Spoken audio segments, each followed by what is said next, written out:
Había mola.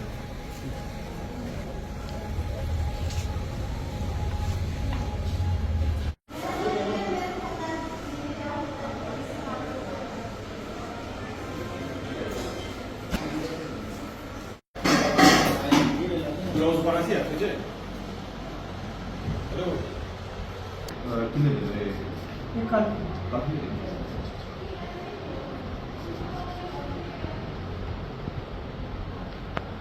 Eye flu virus की अगर हम बात करें तो पूरे जम्मू कश्मीर में इसकी दस्तक देखने को मिल रही है। अगर हम जम्मू संभाग की बात करें तो जम्मू संभाग में भी दिन ब दिन आई फ्लू के जो केसेस हैं वो दिन ब दिन बढ़ते जा रहे हैं। और पिछले साल 2 साल की बात करें तो इस साल कुछ ज़्यादा ही मसले देखने को मिल रहे हैं। इसीलिए जो जम्मू संभाग में जो ओपीडी बढ़ा दी गई है और लगातार आप तस्वीरों में देख रहे होंगे कि किस तरीके से सीएचसी कटरा में भी जो जिन लोगों की आंखें ख़राब हैं वो लगातार यहाँ पर आ रहे हैं और अपनी आंखों का जो आंखें दिखवा रहे हैं और डॉक्टर्स की सलाह ले रहे हैं कि क्या करना चाहिए क्या नहीं करना चाहिए। इसी मसले पर हमारे साथ बात करने के लिए कुलदीप कुमार जी हैं जो सीएचसी कटरा में आई टेक्नीशियन हैं। सर सबसे पहले जय माता दी। जय माता दी। सर जो आई फ्लू है ये किस तरीके से आता है और इनसे बचने के लिए क्या क्या प्रयास करने पड़ते हैं? ये दरअसल ना एक वायरल जो हमारा ये इस मौसम में होता ना उसकी वजह से फैलता है।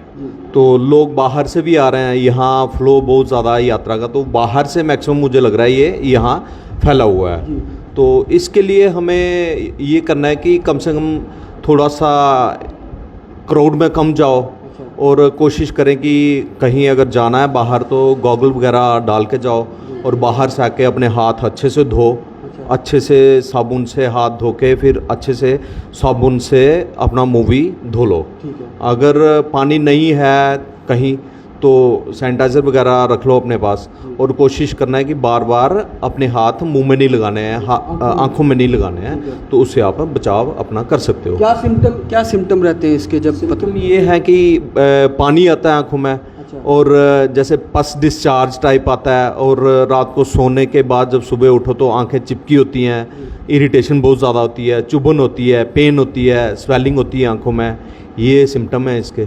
अभी तक कितने पेशेंट यहाँ पर आपको रिकॉर्ड देखने को मिल रहे हैं? कितने रोज के कितने पेशेंट यहाँ पर आ रहे हैं आईज को लेकर? मैं बात करूँ तो कम से कम 10 दिनों से ये पेशेंट मेरे पास आ रहे हैं। जैसे अगर कोई 30 पेशेंट आएंगे उसमें ज़्यादा नहीं, कम से कम भी 20-22 पेशेंट ये कंजक्टिवाइटिस के आई फ्लू के। क्या सलाह देना चाहेंगे कटरा की जनता को इससे बचने के लिए? यही है कि बार बार अपने हाथ धो और बाहर कहीं जाओ तो अंदर आके घर आके अच्छे साबुन से हाथ धो के अपना मुंह भी साबुन के साथ धो।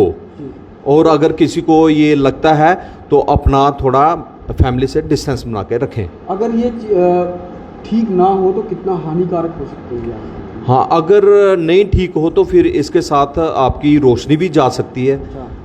कई बार क्या होता है लोग अपने ही मतलब बोलते हैं कि ये फ्लू चल रहा है, चलो बाहर से दुकान से कोई ड्रॉप ले लेते हैं। तो वो गलत ड्रॉप डाल लें, थोड़ा सा भी अगर उसको अल्सर होगा या कुछ इंजरी होगी तो वो अल्सर फैल सकता है और उनका कॉर्नियल पार्ट जो देखने वाला है वो वाइट हो सकता है।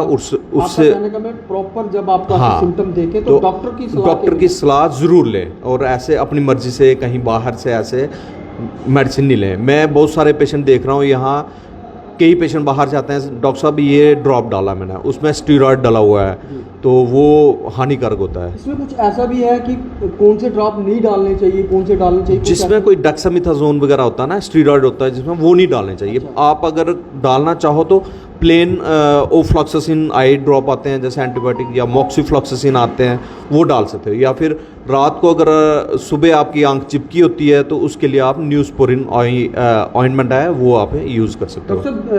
सबसे ज़्यादा ये आई फ्लू जो किसको देख रहे, बच्चों को या किस एज के बंदों को देखने को मिल रही है? ये ऐसा नहीं है, बच्चों में भी है, मतलब एवरेज पेशेंट आपके साथ बच्चे आते हैं कि बड़े आते हैं? हम बच्चे थोड़े ज़्यादा आ रहे हैं इस टाइम, क्योंकि स्कूल वगैरह में जा रहे हैं, वो बच्चे ज़्यादा आ रहे हैं। तो ये थे हमारे साथ कुलदीप जी जो यहाँ पर सीनियर आई टेक्नीशियन है सीएचसी कटरा में, और अगर इन्होंने बताया कि आई फ्लू के बचाव के लिए क्या करना चाहिए और क्या करें क्या ना करें। और सबसे बड़ी बात, जब भी आपकी आंखों में जलन पड़ती है या आंखों से पानी आना शुरू होता है तो सबसे पहले आपका यही फ़र्ज़ बनता है कि सीएचसी कटरा में आके आप डॉक्टर को चेक करवाएं। बिना डॉक्टर के प्रिस्क्रिप्शन के कोई भी आई ड्रॉप आंखों में मत डालें, वो आपके लिए हानिकारक हो सकता है, क्योंकि डॉक्टर साहब का साफ कहना है कि उसमें शायद स्टेरॉइड हो सकता है, कुछ ऐसे आई ड्रॉप्स हैं। लेकिन आप डॉक्टर की सलाह के बिना कोई भी आई ड्रॉप या कोई भी दवाई आंखों के लिए ना खाएं, ये आपके लिए बहुत हानिकारक हो सकता है। आप देखते रहें जेके मीडिया में आशीष शर्मा, कटरा से।